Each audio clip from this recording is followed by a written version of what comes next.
দরবারে যখনই হাত তুলবা নিজের কথা আগে বলবা না, পরের কথা বলবা। আল্লাহ অমুকের দোয়া কবুল করো, অমুকের দোয়া কবুল করো, অমুককে জান্নাত দাও, অমুকের গুনাহ মাফ করে দাও, অমুককে মাফ করে দাও, অমুককে মাফ করে দাও, অমুককে মাফ করে দাও, অমুককে কবুল করে নাও, অমুকের রিজিকে বরকত দান করো। আল্লাহ আমার শত্রুকে সম্পদ আরো বাড়ায় দাও। যখন এই দোয়াটা উপরের দিকে যাবে, রব্বে করিম বলবে, কিরে ফেরেশতা, সে বান্দা নিজের জন্য কিছু বললো না, সব তো পরের জন্য বললো। ফেরেশতা বলবে, আল্লাহ এই বান্দা শুনেছে, তুমি নাকি তার উপর খুশি হয়ে যাও।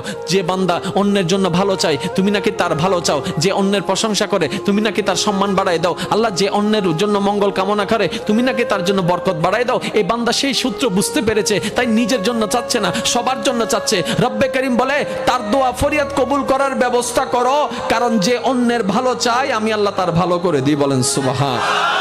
মনে রাখবেন, আল্লাহর কাছে চাইতে হবে হালাল জিনিস, হারাম জিনিস নয়। আপনি যদি আল্লাহকে বলেন, রব্বে করিম আমার দুশমনের ফাঁকটা লেঙ্গা করে দাও,